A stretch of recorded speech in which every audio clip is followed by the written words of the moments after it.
Hey folks, David Stewart here. Let's talk about escapism.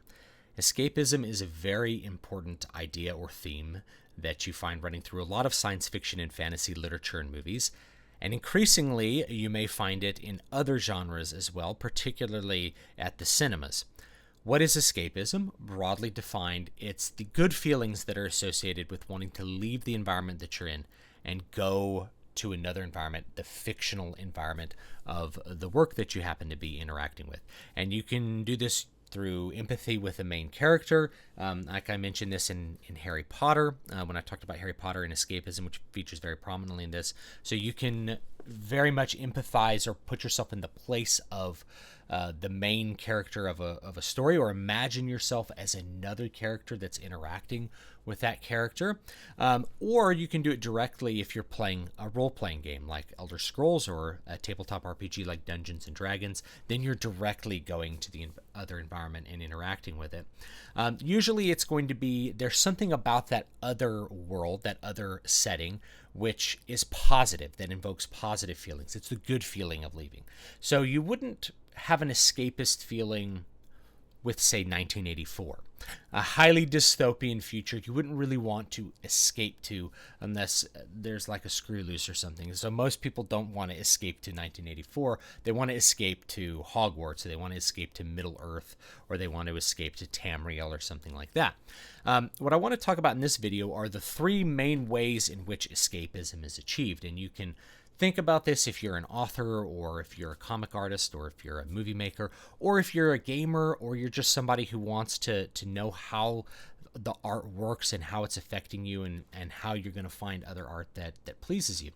So there's three different ones. The first one is the mundane to the fantastical. You're escaping from a mundane world to one that is fantastical, or from one that is routine to one that is adventurous. And I'm lumping both of those things together. So we actually live in a very fantastical world when you stop and think about it. You're watching this video on some kind of device. I'm recording it at a different time and beaming it through the space, through wires, and maybe it's going through some wireless transmission to your phone and you're watching it now. All of these things are essentially magic. So we live in a world that's really quite magical. But because we're used to it and we understand how the things work and we understand the limitations of our world, it feels mundane. So the mundane world of computer interactions is just as mundane to us as if you were raising goats in East Africa, how that life would feel mundane as well. So what matters is that it feels mundane to you. In a fantastical world, there's magic, there's limits that you may not understand. There's pillars carved out of stone. People live under mountains, or they live in trees. That's something that is very different from the world that you're into, something that's strange and remote and therefore interesting, something that's worth taking in with your senses rather than something that you're very used to. Likewise, the movement from the routine to the adventurous evokes a lot of escapism. Modern people feel very locked into routine. We get up on Monday, we go to work at the same time, or we go to school at the same time. You come home at the same time. You have a routine in the afternoon. If you're a student, you do your homework, you do your chores, you go to sleep. If you're a working adult, you do some chores, you eat dinner, you maybe spend some time with the family, you do whatever other kind of work you need to do, you go to sleep. And so you do the same thing 5 days a week and maybe break the routine a little bit on Saturday and Sunday, but there's a weekly routine that goes with that. There's a yearly routine. You're celebrating Christmas. So our world is very routine. It's very regulated for us.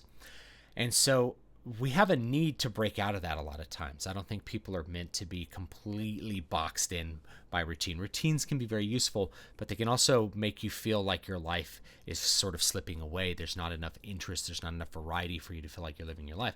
So if you have a work of art, a fantasy work, a science fiction work, that has adventure in it, something that's breaking out of that routine.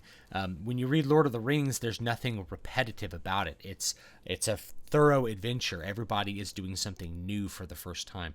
That's a feeling that that's very powerful, I think, for the modern person. So that's the first one. It's going from the mundane to the fantastical, or the routine to the adventurous. You're going from a normal, highly regulated, boring life to something that is innately interesting. So that's the first way that escapism happens. But there's actually deeper levels. And so the second one is going from a world which is essentially nihilistic, a world without meaning, to a world that's full of meaning and a world that's full of purpose. If you read something like Lord of the Rings, all the actions of the characters have meaning and purpose behind them. They matter. They matter on a worldwide level. And so when you read escapist literature, the actions that the characters are embarking on have some kind of fundamental significance to the world that they're in. Whether it's Harry Potter battling Voldemort or it's Luke Skywalker fighting Darth Vader, there's something important about what they're doing. And so when you put yourself in that character's place, or you do that adventure yourself, you're going from a world where the things that you do don't seem to have a lot of meaning, and there's not a lot of a spiritual connection in modern life, to a world where there's deep, meaningful, spiritual things happening that give purpose to what the characters are doing, and therefore make you feel like you want to have that purpose too. And so when you go and you imagine yourself in that situation, you're imagining that your actions and your world has meaning to it that's intrinsic, rather than a world that's highly materialistic, which is the modern world. And the third one, going one level deeper, is going from a personal position of powerlessness and worthlessness to a position of power that is central to the events of the world.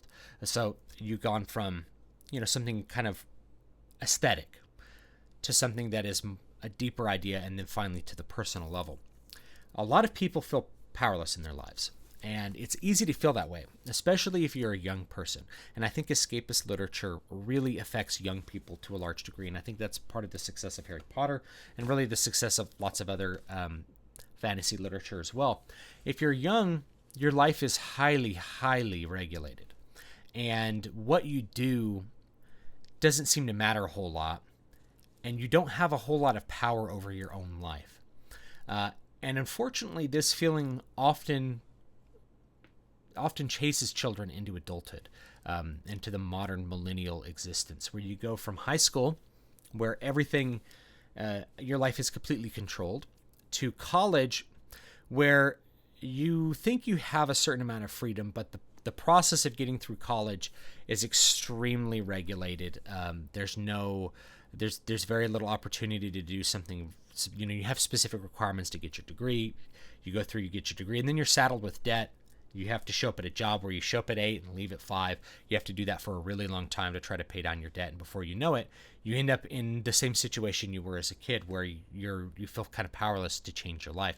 And I'm sorry if that sounds like a little bit of a downer, but from what I gather, it's a pretty common experience, especially in the modern West, is to feel powerless and also worthless, especially if you're not doing things that seem like they have value to the world, that second one. So you go from a position of powerlessness to one where you have power, and one where your actions are central to the events of the world.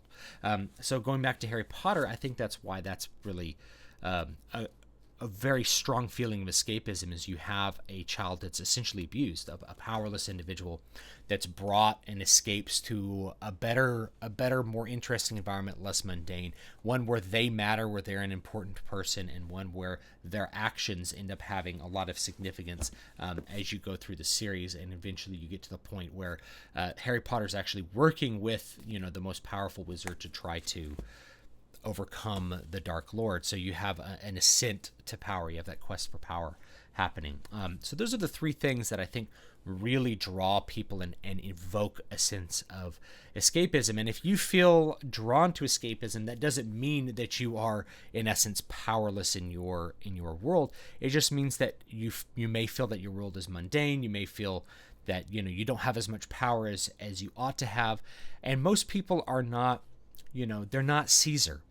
And unless you're Caesar, you're going to feel a little bit drawn to escapism. So you don't need to feel bad for wanting to go to another world that has meaning, another world where you can have power, another world where things are adventurous and non-routine. All of those are positive things and are things that can help you feel good about your own life too. That's part of a really meaningful entertainment, rather than watching, say, something that just makes you laugh for 20 minutes. Something that really evokes those feelings is a lot more powerful experience than just laughing. It does have a lot more meaning to it.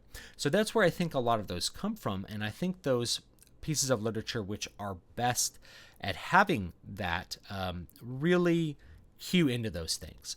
And a lot of fantasy literature just does it really directly. You have a character go from our world to another world, like Narnia. You have characters pass through a wardrobe and then they go into the fantastical world. They're literally escaping from our world to go to this other world. And with C.S. Lewis, it's all of those things, and in a very direct way to produce some of the allegory that he was trying to communicate.